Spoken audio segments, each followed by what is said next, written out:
Springboks and Italians this weekend from Pretoria, folks. Not often you get to see Italy doing a tour of South Africa. They are going to have their work cut out for them. They are massive underdogs for this one. The Springboks have got a few big gun players returning. The Italians are interestingly switching it up a little bit. They've been a very consistent side. They maybe don't have the depth of some of the other tier 1 nations to chop and change, but they are chopping and changing a wee bit. It is an interesting time to do it when you're in South Africa, but we'll see how they go.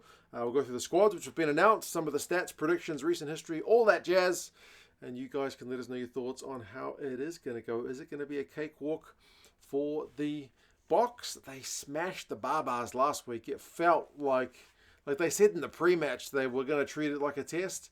There was nothing kind of exhibition match about that performance last week from the Springboks. They put the Barbars absolutely to the sword.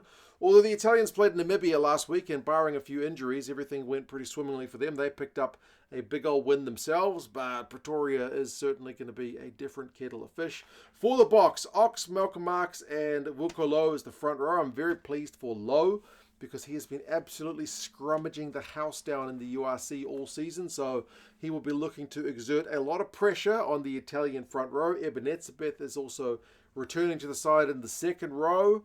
A little bit of concern about his head in terms of a concussion that he's been recovering from. So fingers crossed he is all good. Diaka also there. Remember, the injury to Jean Klein means one less option in terms of their second rowers. But Diaka, how good was it to see him back in Springbok green and gold last week against the Barbars? Imperious in the air, scored a try, so didn't miss a beat after all that time away from the international game. Still no Kolisi with injury, but Van Staden steps in for him in the number 6 jersey. And Vincent Chituka, certainly one of the good news stories about that Boks effort against the Barbars last week. He was their top tackler. He was great in the line out. He scored a couple of tries. Gets that reward for the exhibition match, or whatever you want to call it, to actually get himself a full test debut here. So big congratulations to him, well deserved. And then Visa steps in at number 8. I believe Jean-Luc Dupria is expecting a child. His wife's expecting a child. So yeah, he's unavailable for this one. Visa, I believe, missed a fair bit of the season in Japan with injury, but I'm sure if he's being unleashed here, he is fit and ready to go. New 9-10 combo with Van der Berg and Andre Pollard. Maybe not as direct running option as what we would have seen last week against the Barbars, but you know Pollard will certainly boss the team around the park, and then the midfield is stable with DLND and Creel. Creel captains the side in the absence of Kolisi, Arendse and Colby. Goodness me. That's going to be an area for the Italians to watch out. Like, you can say it as much as you like, but the Boks were getting so much ball wide last week. Arendse and Colby were just cutting things to bits. I mean, stats-wise, you had Colby as the top carrier, the top line break guy equal with Arendse, and the second guy for defenders beaten. Who was the top guy for defenders beaten? It was Arendse, and he was also first equal for line breaks. And yeah, he was right up there with the carries as well. So those wingers were certainly getting some action last week, and they are really, really hard guys to stop.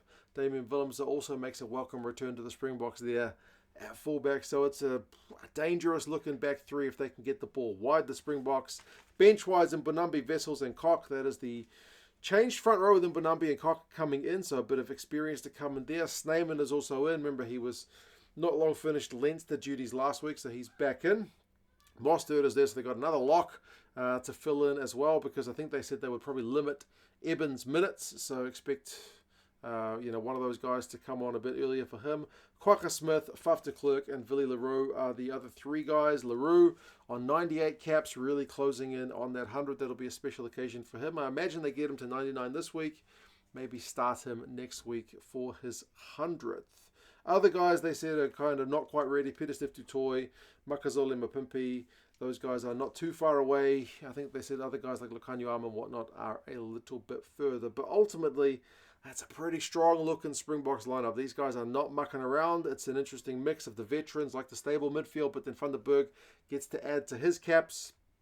And, yeah, Chituka, as I said, gets to have his debut. So it's a pretty strong looking Bok lineup. For the Italians, they are without Nicotera, Riccioni, Favretto, Marin. All these guys picked up interesting. Riccioni and Marin in particular picked them up last week.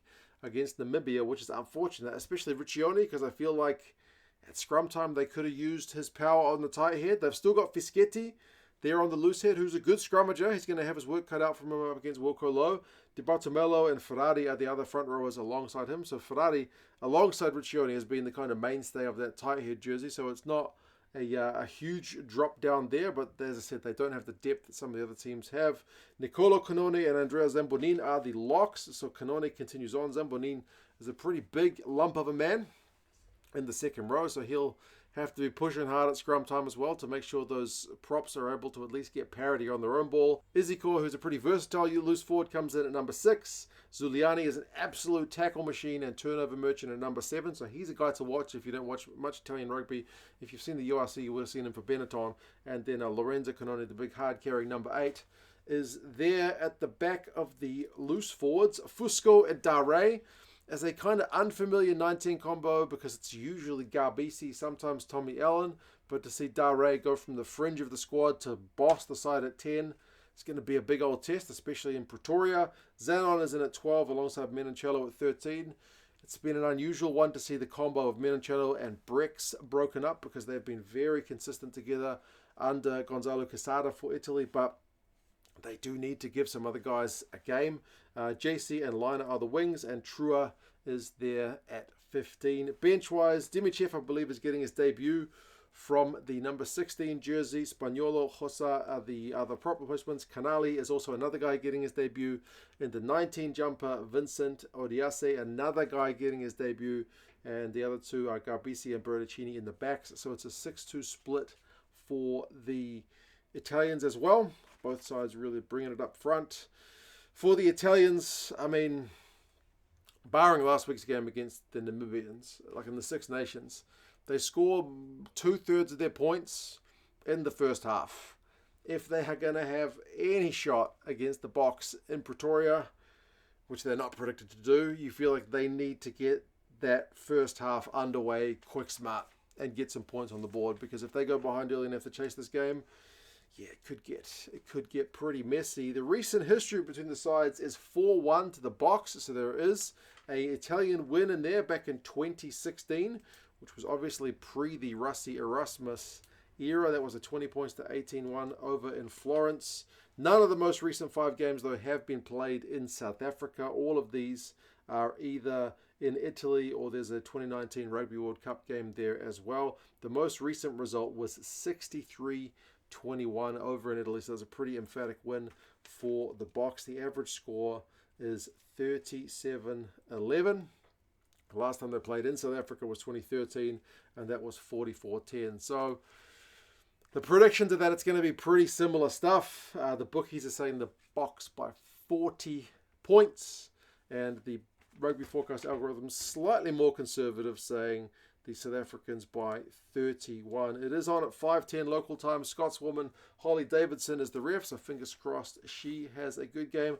It's 3:10 in the morning for me here in New Zealand, so I will likely watch this one delayed and catch up on it, having had a bit of a sleep, but I'll try my best to avoid any spoilers, although, as I said, in all honesty, it's not predicted to be the kind of game where the spoilers are going to spoil the result, more so the margin, but in sports, there are crazier things that have happened, but it'd be pretty crazy to see anything but a pretty comfortable Springboks win here, I think.